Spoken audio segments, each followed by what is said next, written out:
Morning, everyone. I'm Ellie. I've got with me, I should have Charlotte from the Prince's Trust, if you want to give us a wave.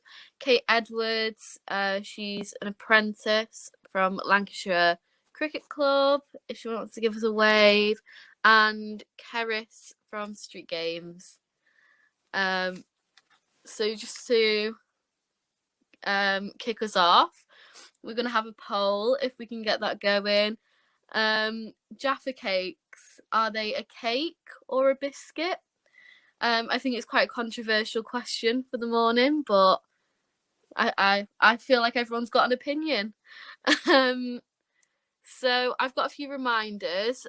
After the event, all the slides will be shared, so don't have to worry about that. I'll get going. Shall I? Yeah. There we go. So first up is going to be me. I'm just going to introduce myself really, really briefly. I'll try and keep it short. So I'm Ellie. I'm 18. I'm from North Wales in Flint. I'm a volunteer in sport. I first got involved in 2018 at the age of 16, which is sort of late. Well, it's never too late to start volunteering, but a lot of the volunteers around me had been doing it for a while or involved in the sport for a while. I got involved because I needed a Welsh back placement for my sixth form Welsh back course, and I was offered it through a friend. So I went to Dell Gymnastics to do my Welsh back hours, but I enjoyed it so much that I just sort of stayed. But through that, I got Volunteer of the Year in the gymnastics club, and around the same time I got sort of involved in more student politics and stuff like that. And I got involved in something called the National Union of Students for Wales. I became part of their steering committee at the same time. So they're sort of two things that I'm really interested in. So student politics, because I think it's really good to give young people a voice, and volunteering, because through that I became eventually a Gold Young Ambassador through Aura and through my work with Active Cambria at College Cambria, where I coach athletics and I run some of the afternoon sessions over lunchtime, so that the college students have somewhere to go, something to do. I got involved this year in this Girl Cam, which was really, really interesting because I'm really passionate about a lot of women's rights and stuff like that.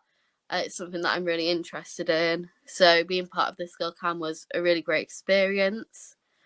I've also recently been doing work with Aura, so I've been doing things on there the PPA program in schools, which has been really, really great. Getting to know the kids and seeing what it's like being in not a classroom environment, but a PE kind of environment, which has been brilliant. And I did the Fit, Fed and Read as a volunteer as well.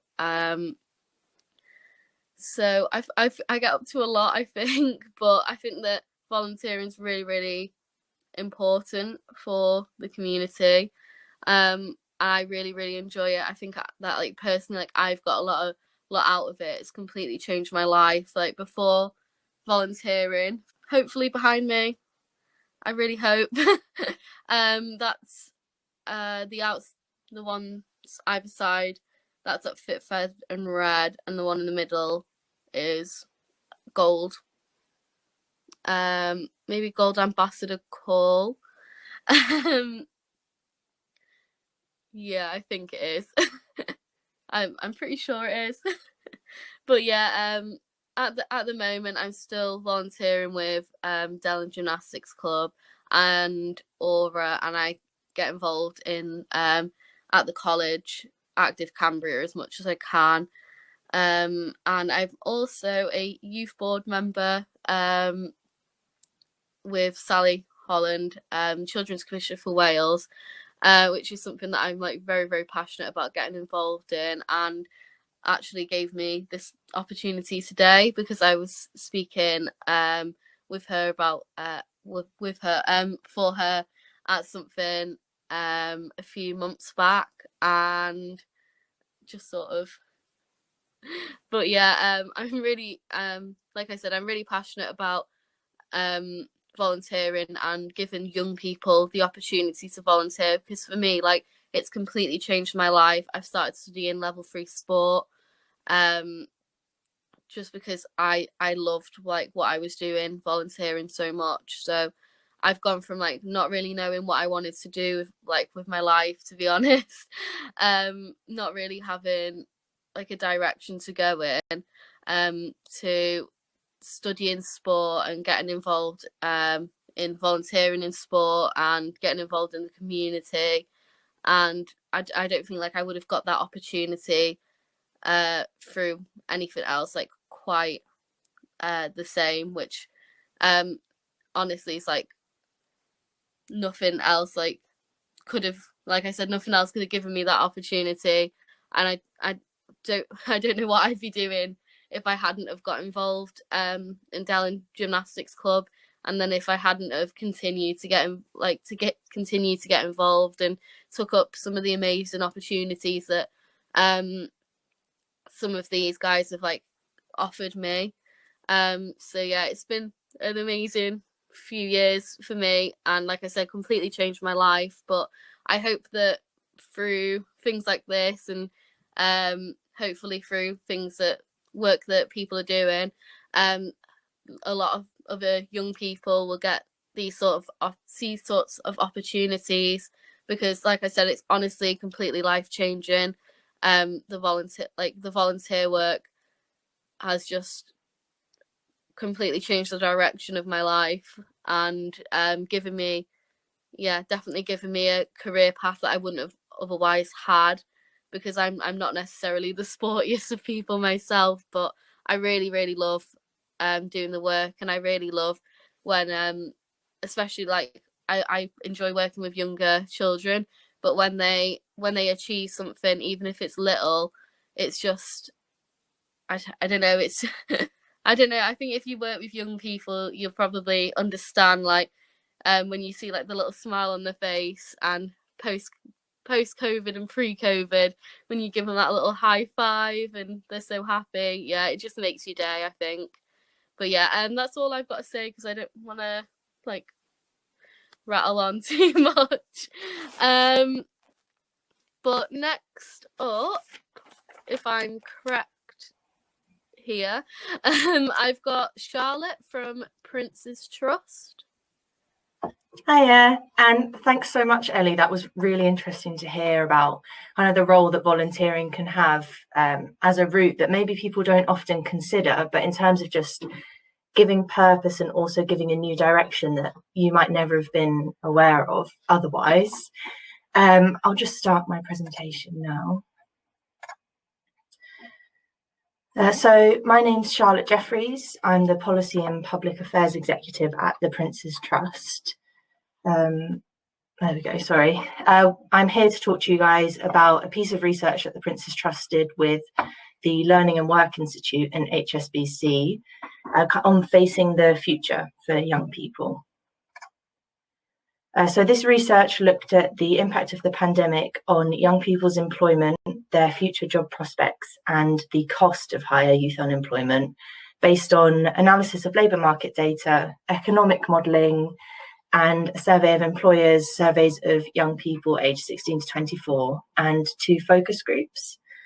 But that's the overview of the report. I'll get into what we really found. I think there's something quite important about our first finding in relation to what we're talking about today, which is that we've got this narrative around a lost generation, but actually the main thing our report found was that young people have not been hit equally by the pandemic, and this idea of a lost generation might actually be masking the nuance behind it. So this is a big graph. There's quite a lot of big graphs in this presentation, but I'll try to break them down as much as possible. So we looked at reduced working hours between demographic groups of young people. Something that really stood out was that Black young people experienced the biggest fall in working hours. They experienced a 49% reduction in working hours. That's compared to, for young people from other ethnic backgrounds, it's still a massive percentage, a 39% drop in hours, whereas white young people experienced a 16% drop in hours. So all young people experiencing a drop in hours, but there are serious disparities between ethnic groups within that. Also, when analysing across regions, London is found to have the sharpest decline by 21%. This is maybe unsurprising to anyone who lives in London or knows anyone who lives in London. There was kind of an exodus when the pandemic happened, which caused a lot of jobs to be lost in that city centre where a lot of young people were employed.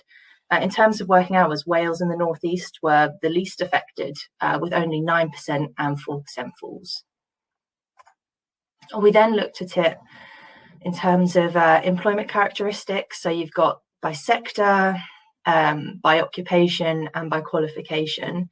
Something that I'll come back to a bit later in this presentation that is really important, I think, when we're looking at how we're supporting young people in the future, is that when we looked at analysing by highest qualification level, young people with other qualifications had the biggest decline in working hours by 42%. Young people with no qualification, 34%, whereas young people with the highest qualification level experienced a very small fall in hours by only 7%. And then the second theme that really stood out, and this is kind of looking forwards, so we kind of looked backwards, now we're looking forwards, is that young people could really miss out on a post-pandemic jobs recovery. When employers were surveyed about the impact of the pandemic on young people's medium-term employment prospects, so this is kind of looking towards 2023, from now till 2023, 41% of respondents felt the pandemic will have a negative impact on young people's prospects. And 16% of employers felt that it would be very negative.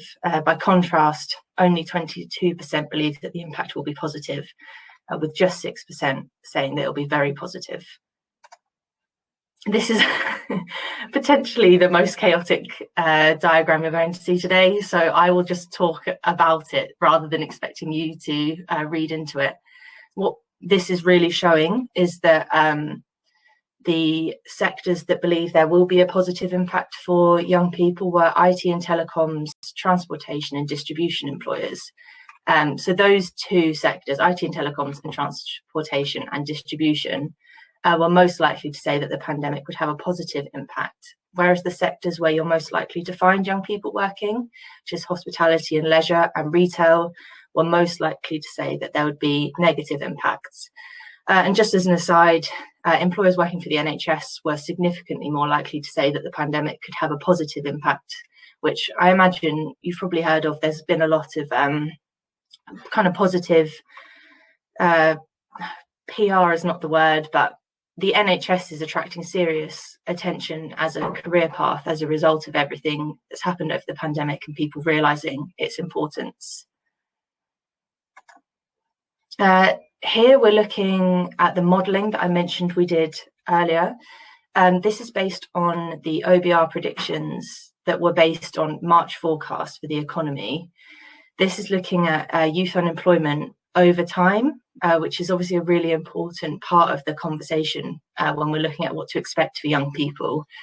And it's also important, I think, because these are based on the optimistic predictions that came out earlier this year.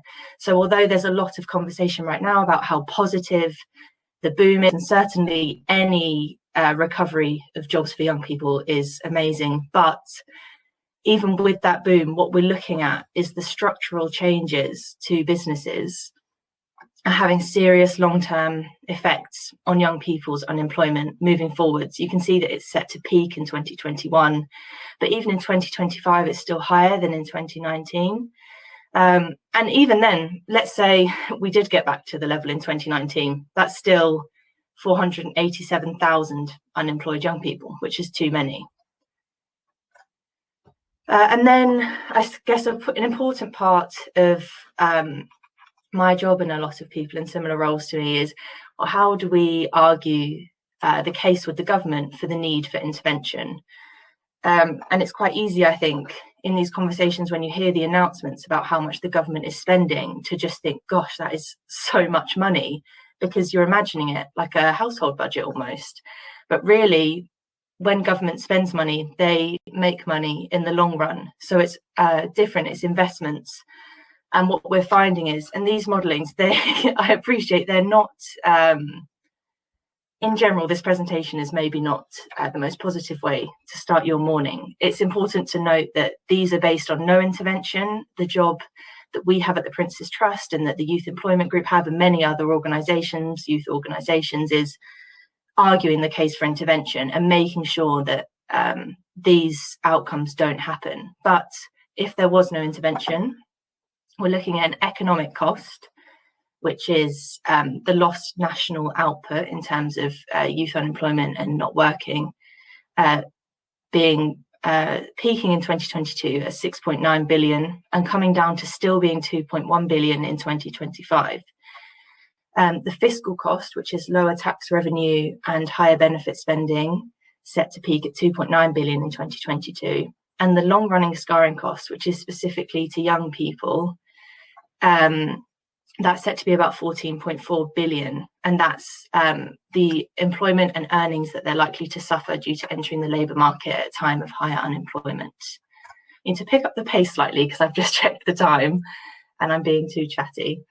So one of the other things that we pulled out is that many of the jobs that young people tend to do are set to disappear. When we looked at the sector composition of young people prior to the pandemic, there are certain sectors where young people are far more likely to work. Those are retail, accommodation and food services, and health and social work. Especially in accommodation and food services, you find the greatest disparity between young people and adults working in those roles. So then we looked at, well, what's the demand for employment change in the future? How is that going to change? And we found that whilst that in general, there are most sectors are to recover to some degree over the short, medium and long term, and especially in the long term, we are looking at growth again, which is really positive for the economy. What we are seeing is that the sectors that are most likely to improve, retail and arts and entertainment, those are the ones that are actually projected to remain lower in 2025 than before the pandemic. Whereas health and social work is projected to actually increase, and that's where young people are underrepresented. So there's some work there to be done as well. We also looked at occupation. Young people are less likely to be in professional occupations, such as things that require a qualification, like a teacher or a doctor, and also maybe common sense, but they're less likely to be in roles like managers, directors, and senior officials. On the other side, they're more likely to be in elementary occupations, which are kind of skill tasks, selling goods, cleaning, and customer service occupations. And then looking forwards, maybe this is now predictable based on the themes that I am pulling out today, but the occupations that young people are most likely to work in are again the ones that are predicted the least growth over time, or even their predicted falls. Which is obviously a huge problem. It suggests that we can't keep going as we are now and rely on an automatic spring that's going to coil back, that there is real proactive work that needs to be done here. Also, this is what I was mentioning earlier, higher qualifications are going to become even more important. What we found was that in general, the higher or lower the qualification, the larger the projected change in demand. Whereas young people with qualifications at level 3 or below are predicted to have massive decreases, qualifications at degree level are predicted to increase in the short, medium and long term. And then quickly, this is a positive note to end on, because I know I only have 1 minute left. Net zero could create jobs for young people. There's a but here, but I do think it's important not to view this as too negative. Employers said that 51% said it was unlikely and 35% said it was likely. But when we're looking at unlikely, we're not saying net zero is going to reduce jobs. It's just that at the moment, employers don't think that it's going to increase jobs in their sector. And then another massive amount of bars, but essentially large employers are more likely to feel that the government's commitment to net zero is going to create jobs in their sector going forwards. They're also more likely to just know about this at the moment. There could be a difference being caused in predictions just by the fact that a lot of employers don't know what net zero looks like yet. And that's the end. I put my email there because I know that's a whistle-stop tour of our report, and it's a pretty big report. So if you have any questions, please feel free to email me. I guess I just want to end kind of coming back to the question of this talk today, which is how do we support young people to build their futures, and what is our role in facilitating that? I guess the big takeaway from what I presented to you is we shouldn't get complacent with the boom that we're seeing at the moment. There's a lot to look to in the medium and long term, but it's knowledge that will help with that. As long as we know and we help young people and empower them to know what the employment market looks for them, they can adapt to the structural changes, and we can make sure that we don't see a long-term youth unemployment crisis. Thanks for listening to me, and I will pass back to Ellie. Thank you for that. That was really interesting. I think especially like as someone I just spoke about finding sort of what career that I wanted to go into through volunteering. I think it's interesting to hear about the youth job market and like how that's all looking. And personally, I am a food runner myself, so I'm definitely one of them young people in that industry at the moment. So next up we have Kate Edwards, and she is or recently finished her apprenticeship at Lancashire Cricket Club. I hope I'm right, but I'll pass over to her now. So, hi, I'm Kate. I'm 20 and I've just completed a coach called Community Activator Coach Apprenticeship with Lancashire Cricket Foundation. And when I grew up, I knew my passion and my purpose in life was to be working with children and young people. It's just always been what I'm good at. My dream when I was younger was to be a primary school teacher. From like literally 6, I knew that was what I wanted to do. And it is still my dream now, like my future dream. However, when I got to the second year of college, I was exhausted, like just mentally from years of being in school and education and working hard and exams and all that stuff. I just didn't want to apply to university to do that dream, even though I knew that was what I wanted to do. I just wasn't ready. The timing wasn't right, and I wouldn't give it my best shot and give it my all, and I wouldn't do as well as I could do.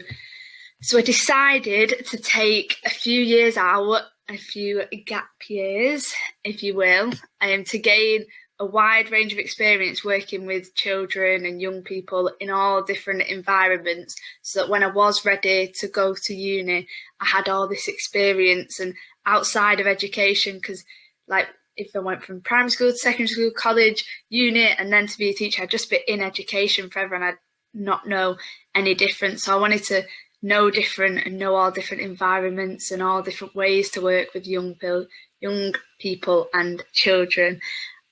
So when I first finished college, in that first year, I worked many different jobs and quit a lot of them after a month because they weren't what I wanted to do. I worked in a play centre, I worked as an elf in Santa's Grotto, and that was a magical job. And then I worked on NCSA youth programme in half terms and in the summer, and they were great, but it wasn't filling my passion, it wasn't setting my heart on fire. And as well as my passion for young people and children, I've also grown up loving cricket. It's my only hobby, my only love of life really is cricket. I used to play when I was younger, and then I got involved in scoring when I was like 10, so I've been scoring cricket for half my life. And then I started coaching our junior section when I was like 15, to help inspire the next generation to love cricket like I do, and hopefully create the next Ben Stokes or Kate Cross or something. It hasn't happened yet, but there's time. And I never imagined that I could combine the two. So while I was coaching at my cricket club, I didn't think I could make that a job, because all I had in my head was, I'm going to be a teacher, I'm going to be a teacher. I didn't think coaching, even though it's so similar to teaching, I didn't think I could put the two together. And that was when my dad found a job on Lancashire Cricket's website, and I applied for it. And then I got told when the interview was, and I was actually on holiday in Bulgaria. So I was like, Dad, we need to sort me coming home early so I can make this interview. And then on the interview, they were like, the job, the apprenticeship is yours if you want it. So made it worthwhile coming home from holiday early.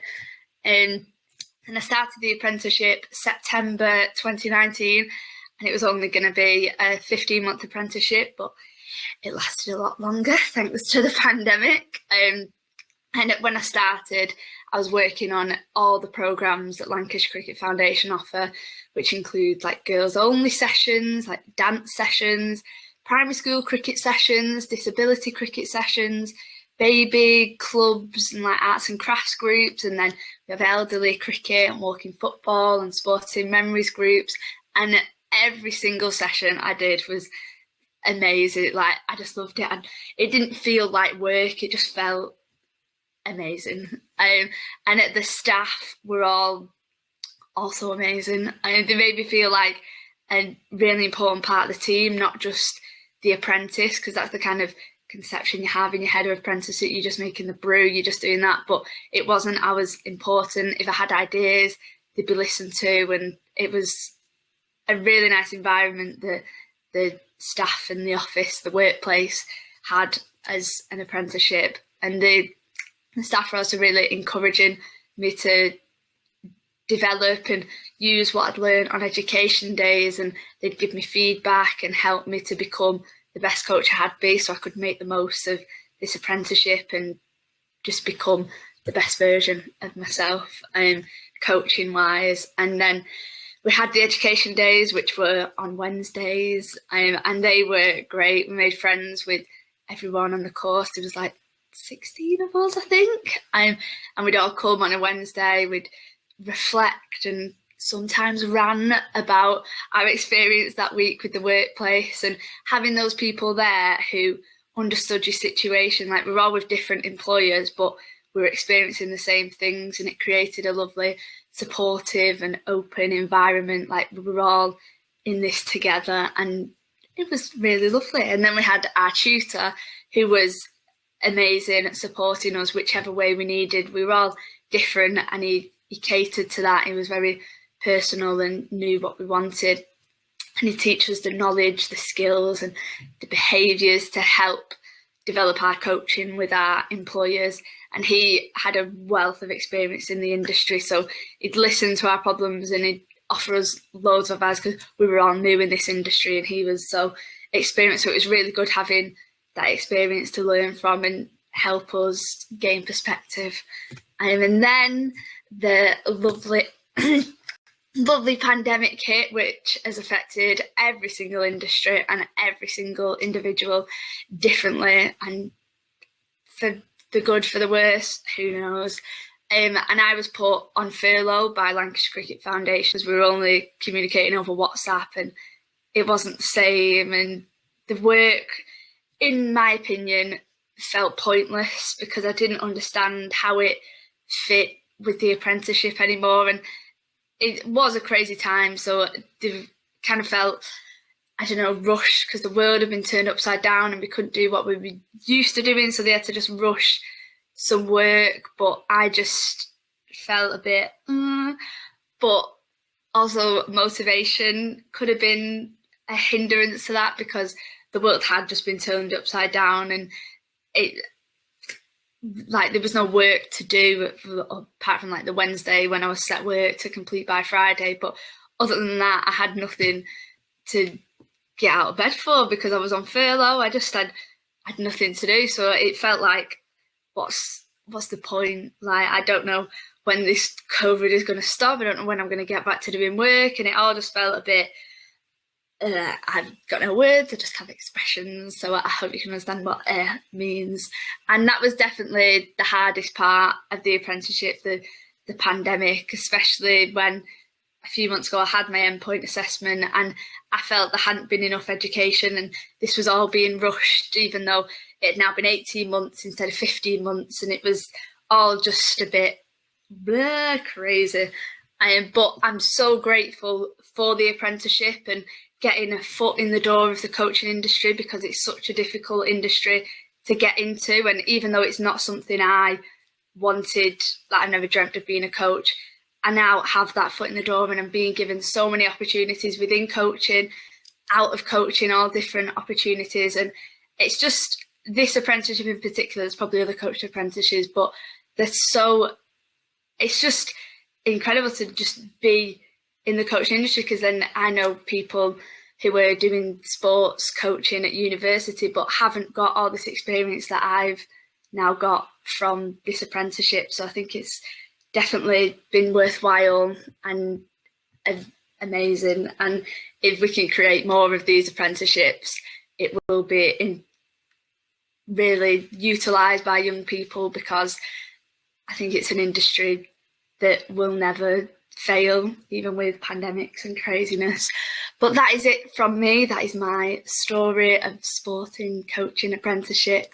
I hope you've enjoyed. Thank you for listening. I'll pass you back over to Ellie. That was really, really interesting, and I definitely think that I share that passion for working with young people, the same as you, and I definitely think that's like a great avenue to go down. I do have a question. What would you say would help young people to build their own brighter futures? An interesting question.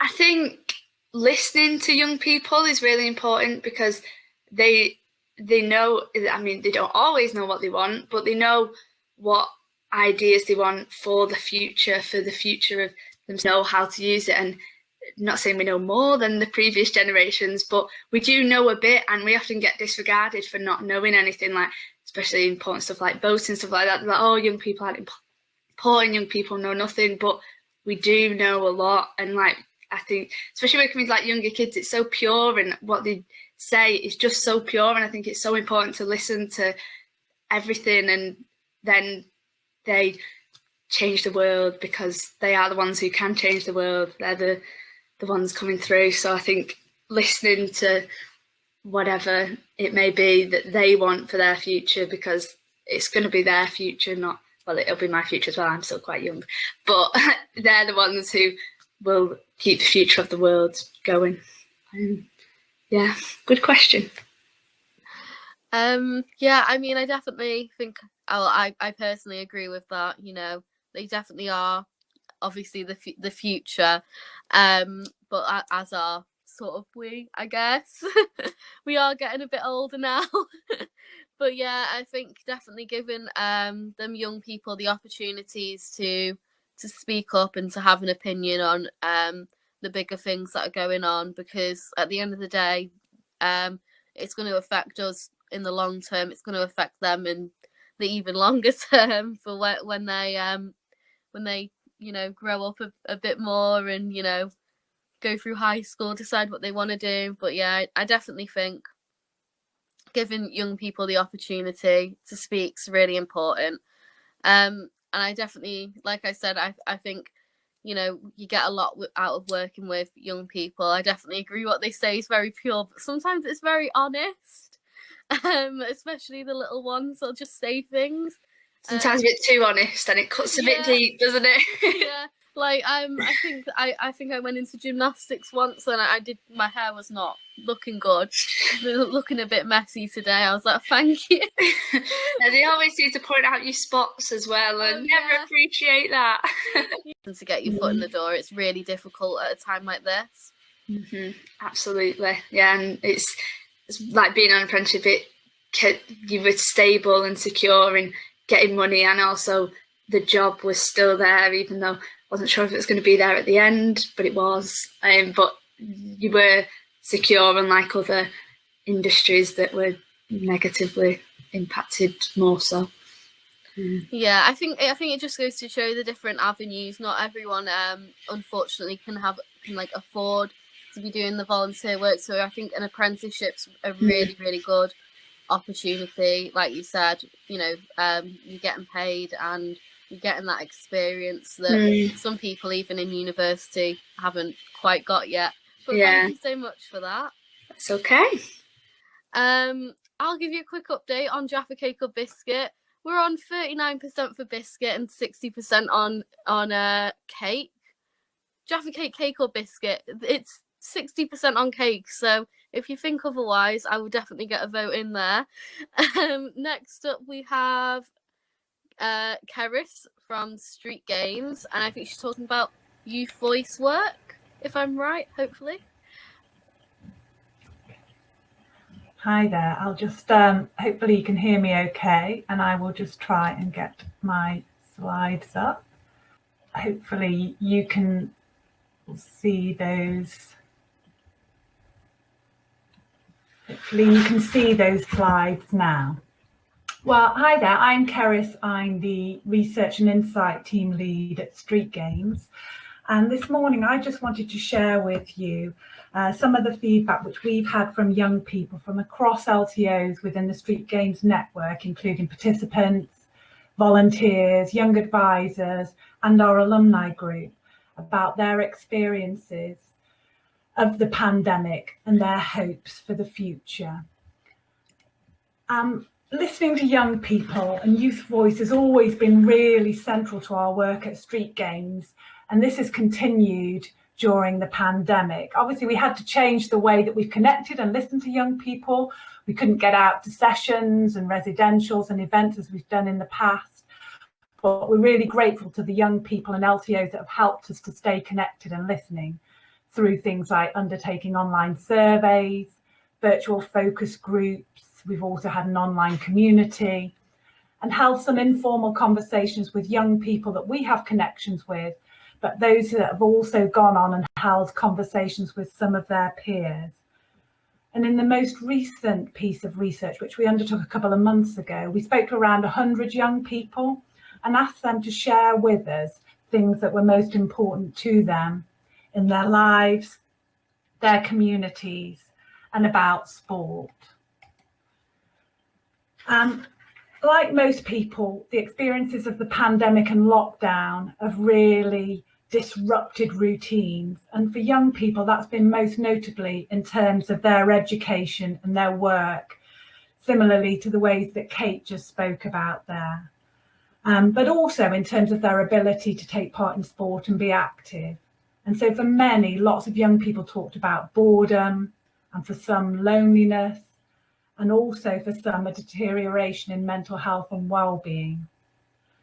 And for some young people, home conditions have been challenging, whether that's been in terms of financial hardship, limited private space, difficulties accessing the internet, shared devices, but also for some experiences of trauma, having lost members of their family.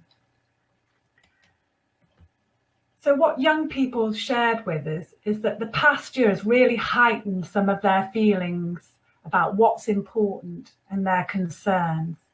And young people have really shared with us how important they feel physical and mental health is. Their friends and family, education, and being able to find a good job. But as well as sharing what's important, young people also shared their concerns.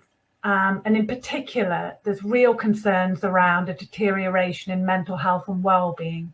And you can see that in one of the quotes that one of the young people shared with us about coming out of this pandemic. There's going to be a massive pandemic in terms of mental health and well-being, but also around feelings of their lives being on hold and missing out on opportunities. That was commonly shared. And although many young people spoke to us really passionately about their local communities and how they loved the friendliness and the sense of community, there were also concerns around crime and safety in their local areas, not necessarily resulting from the pandemic, but how these fears really impacted on what they could and couldn't do. And again, you can see that in some of the quotes where some young people said, it's really scary and I feel unsafe and frightened to go out sometimes. Experiences of the last 18 months, I think, has really emphasised how important sport can be to society.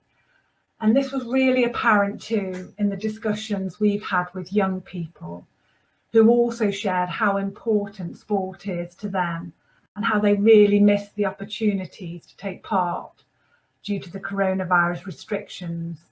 And in fact, from the young people we heard from, 2/3 said that they were less active than they had been prior to the pandemic. But what young people importantly told us was that it wasn't just taking part in sport for sport's sake, but it was how important sport was in terms of providing opportunities to come together and connect with friends. And you can see that in the quote there around how I really missed the social gatherings and the team spirit. But how sport was also important and clearly recognised by young people in terms of the benefits that it can have on their physical and mental well-being, and how it was great to be able to get out and get together and how it really made them feel better. But finally, also in terms of how important sport normally is, in terms of providing opportunities for personal development, in terms of knowledge, skills and confidence. So perhaps unsurprisingly, most young people told us that they were really keen to get back into taking part in sport with their friends and how they really value sport, which is informal and has a strong social aspect. So I guess what we typically determine as doorstep sport. And you can really see that in the bottom quote in terms of one person said they loved how their sessions were competitive without it being a competition. It's just between us, it's for laughs, a bit of banter. And how also those opportunities to be with friends, the variety of offer, something that's close to home and low cost is really, really important. And those coaches help create that environment. But even without the restrictions of the pandemic, young people told us how often there weren't enough opportunities for them to take part in sport, and how cost and access were really common barriers, often feeling excluded from clubs and leisure centres just because the prices were too expensive or there wasn't something which was typically for them. And you can see that coming through strongly in those quotes there. As I mentioned earlier, young people also told us just how important their education is and their aspirations for the future and being able to find a good job. And with the disruption of the past year, for many were understandably really worried about their futures and finding work. And so we're looking for different ways to be able to potentially find routes into employment and to build their skills. And sport was very much seen as one of the ways that they might be able to do this. The young people we spoke to were really keen for personal development opportunities linked to sport. They really wanted opportunities to attend training and gain qualifications, opportunities to attend residentials for young leaders. They also really wanted to help out at sessions, take on volunteering and leadership roles, and give their views and help shape their sessions and feel listened to. As Kate and Ellie both shared, those opportunities have been really valuable to them. I mean, Ellie talked about how volunteering had been life-changing, and Kate mentioned how valuable it had been to gain those different experiences. And their opinions really echo many of the volunteers and leaders that we've spoken to over the years. And that came through really clearly in a group of what we call our alumni group who we spoke to. And they're young people who have started out as participants often, gone on to become volunteers at their local sessions, and then also taken up roles helping Street Games to run events, camps and residentials as young advisors. And in the discussion group we had with them, they really reflected on how valuable the opportunities had been to them as a volunteer and a young advisor. And you can see that coming through in the quotes here, how getting those different opportunities to meet new people, to go to different places and experience new things and challenge themselves had been valuable.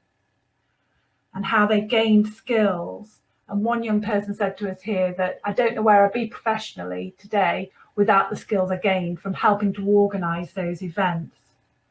Whilst another talked about how they'd been able to edge it at interview because of the additional qualifications and experiences that they'd had. So you can really see just how valuable a role that sport can play in helping to build brighter futures for young people. And despite the challenges of the past year, one of the overriding things that came through in the discussions that we had with young people was just how positive they were. And despite sort of the disproportionate impact of the pandemic, they were really, really positive about their communities and how they had a real desire to help improve them by building on the community assets. Whether that was just simple things in terms of helping to make parks tidier or more accessible, to using the skills of the people and the young people themselves in terms of helping to take action and improve things locally. And they really were optimistic about their future. So I guess what I wanted to say finally was just, I really hope that we can come together and collectively take action and respond to the enthusiasm that these young people have shared with us and give them some of the opportunities that they've told us that they've needed. Charlotte talked earlier about the importance of knowledge, and Kate talked about how important it is to listen to and speak with young people. And at Street Games, we're strongly committed to helping young people to feel heard, valued and supported, and also to work with you to help create pathways for young people to become future leaders and volunteers, but in doing so, helping them to gain some really, really valuable skills that may help them into future education, employment and training. Finally, a little bit like Charlotte, I feel like it's been a real whistle-stop tour, and we heard so many valuable things from young people through our different discussions that have taken place over the past 18 months. All of the research pieces that we gather, we share on our website, and I put a link there to the pages where we share our research and insight reports. And I hope that you'll take time to look at those and others. But I just wanted to say thank you and hand back over to Ellie.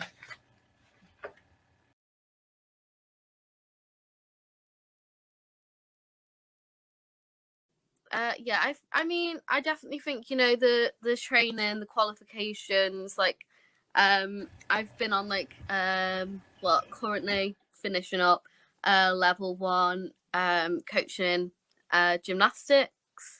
I've done a lot of smaller courses, like I've even, out of like my level 3 sport course, I've done the 1-day first aid course and stuff like that. I think that they're really, really valuable qualifications, and you know, the changes like they can help make to a young person's lives, to young people's lives are really, really important, because I think I definitely got like my part-time job because when I was at the interview, I just had so much to talk about, you know, when they asked about what like a difficult situation I'd been in, you know, where I've had to make a quick decision. I definitely could refer to something that has happened in sport in the past, and it just gave me something to talk about and made the interview process like a lot easier for me. So yeah, I definitely think like even if a young person may not necessarily want to go into sport, you know, it's really important, you know, that young people are getting involved in sport. There's so many health benefits, social benefits, You know, it just like I did say, you know, it completely changed my life. So I'm sure that it's changed a lot of other young people's lives. I definitely agree with how important it is from just, you know, taking part, which is so enjoyable, to getting involved as a leader, as a volunteer, and getting those extra qualifications, which hopefully do help in young people's futures. So yeah, I really interesting to hear that obviously people agree with that kind of notion. So that was our last speaker. So all the slides from this will be shared at the end. And I definitely think, like, coming from this, I just think, you know, if you can make a change, if you can do anything, I think that I've definitely taken the, you know, the volunteer or any opportunity for young people to be getting involved in sport is just really beneficial. So if you can offer a young person or a group of young people these opportunities, you know, from volunteering to, you know, apprenticeships, just anything like that, even just getting involved in a sports club, it's obviously been beneficial to so many other young people, including myself and Kate as well. She spoke about, you know, what her apprenticeship's given her. That I think that, you know, we can all take that and hopefully provide more opportunities to people, maybe not even necessarily people who are heavily involved in sport now, but, you know, they might want to get involved. They might want to get involved in that volunteer work, and, you know, offering them opportunities could be life-changing. So like I said, if you bring anything from that, hopefully it's offering maybe more of them opportunities. So I'm gonna close end the poll. We're on 38% said it was a biscuit, and cake has won with 61, which I'm very happy about, because it is called a Jaffa cake, in my opinion. It may be on the biscuit aisle, but it is a Jaffa cake at the end of the day. So I mean, that answers that for the day, I think, definitely. So I'm just gonna thank all our speakers, and obviously, so we had Charlotte from Princess Trust, Kate Edwards, the Apprentice from Lancashire Cricket Club, and Ceris from StreetGames. So I just want to thank all of them. I think that personally, I thought they had some brilliant things to say, and I definitely, you know, agreed with them. So we're gonna leave it there, and I hope you have a great rest of your day. Thank you.